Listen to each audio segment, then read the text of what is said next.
Hello friends, मी Priya. Welcome to my YouTube channel. तर कालच्या व्हिडिओमध्ये आपण JDKचं इन्स्टॉलेशन कसं करायचं हे स्टेप बाय स्टेप बघितलं होतं. त्यानंतर आपण एन्व्हायरमेंट व्हेरिएबल कसे सेट करायचे हेही आपण बघितलं होतं. तर आजच्या व्हिडिओमध्ये आपण C++ आणि जावाचा डिफरन्स बघणार आहोत. तर स्टेप बाय स्टेप सुरू करूया.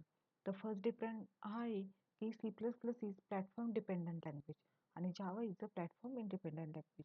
तर प्लॅटफॉर्म डिपेंडंट म्हणजे काय, की सपोज आपण C++चा कोड हा विंडोज सिस्टीमवर जर लिहिला असेल तर तो फक्त विंडोजवरच रन होणार आहे. तो आपण लिनक्स किंवा मॅकओएसवर घेऊन नाही जाऊ शकत. पण जावामध्ये काय झालंय, की सपोज आपण विंडोजवर कोड लिहिलाय तर तो आपण लिनक्स, मॅकओएस कुठेही घेऊन जाऊ शकत होता थ्रू बाईट कोड, बिकॉज आपल्याला डॉट क्लास जी फाईल भेटते ती प्लॅटफॉर्म इंडिपेंडंट असते. तर सेकंड डिफरन्स बघूया की C++ is a semi object oriented programming language and Java is called as completely object oriented programming language. तर C++ semi object oriented programming language का म्हटलं गेलेलं आहे, कारण की C++चे जे प्रोग्राम आहे आपण विदाऊट क्लास आणि ऑब्जेक्ट थ्रू पण रन करू शकतोय किंवा आपण लिहू पण शकतोय.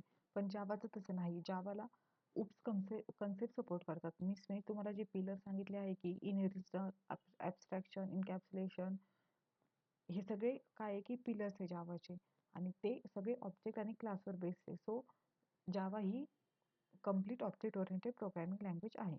ओके. तर थर्ड डिफरन्स बघूया की C++ is mainly use for system programming आणि Java is mainly use for application programming. System programming म्हणजे काय, ती हार्डवेअरच्या जवळ असते, लाईक CPU आणि मेमरी मॅनेजमेंट. पण जावाचं काय की ती it is use for application programming. Application programming म्हणजे ती युजरचं ॲप्लिकेशन बनवते. मग युजरचे ॲप्लिकेशन कोणते असतात, जसं की desktop application, web application, banking software किंवा मोबाईल ॲप म्हणू शकतो आपण. हे सगळे युजरचे ॲप्लिकेशन आहे आणि ते बनतात जावा थ्रू. तर फोर्थ डिफरन्स हा आहे की C++ सपोर्ट मल्टिपल इनहेरिटन्स आणि Java does not support multiple inheritance. जर आपण इनहेरिटन्स म्हणजे काही माहीत असेल की पॅरेंट क्लासच्या ज्या प्रॉपर्टी आहे त्या चाइल्ड क्लासमध्ये जर आपल्याला ॲक्सेस करायचं असेल तर आपण एक्सटेंड कीवर्ड यूज करून त्या सगळ्या प्रॉपर्टी घेऊ शकत होतो. तर C++मध्ये ते पॉसिबल होतं, पण जावामध्ये ते क्लास थ्रू पॉसिबल नाही आहे. सो सेकंड कन्सेप्ट त्यांनी टाकलेला आहे इंटरफेस. ते इंटरफेस थ्रू पॉसिबल होणार आहे. तर तो आपला फोर्थ डिफरन्स होता की C++ support multiple inheritance, Java does not support multiple inheritance through a class. We can use interface. आपण इंटरफेस थ्रू ते अचीव करू शकतो.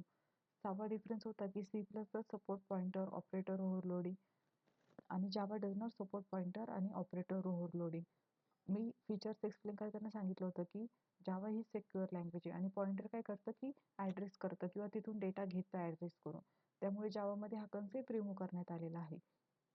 सातवा डिफरन्स हा आहे की C++ we need a memory management. Suppose आपल्याला C++मध्ये एखादा गार्बेज ऑब्जेक्ट वगैरे असेल, म्हणजे अनयूज ऑब्जेक्ट वगैरे असेल, तर तो रिमूव्ह करण्यासाठी आपल्याला न्यू वगैरे असं यूज करावं लागत होतं किंवा डिलीट करण्यासाठी डिलीट ही कमांड यूज करावी लागत होती. पण जावामध्ये तसं नाही. जावाने आपल्याला ऑटोमॅटिकली गार्बेज कलेक्टर दिलेलं आहे थ्रू JVM. आपल्याला त्याच्यासाठी एक्स्ट्रा फंक्शनॅलिटी लिहिण्याची गरज नाही. तर C++ ही फास्टर आहे आणि जावा ही स्लो आहे.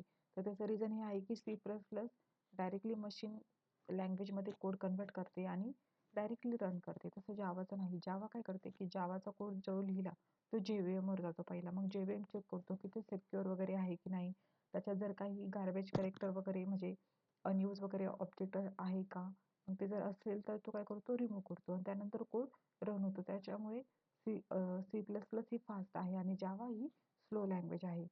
त्याच्यानंतर आपण C++ची फाईल सेव्ह करताना .cpp हे एक्सटेन्शन यूज करतो आणि जावाची फाईल सेव्ह करताना आपण .java हे एक्सटेन्शन यूज करत असतो. ते सगळे डिफरन्स आहे. याच्यापेक्षाही जास्त डिफरन्स आहे, पण मी मेन डिफरन्स तुम्हाला सांगितलेले आहे. तुम्हाला जर माझा व्हिडिओ आवडला असेल तर माझ्या चॅनलला लाईक, शेअर आणि सबस्क्राईब करायला विसरू नका. आणि जर तुम्हाला काही डाऊट्स असतील तर मला कमेंटद्वारे तुम्ही विचारू शकता. Thank you so much. Bye bye.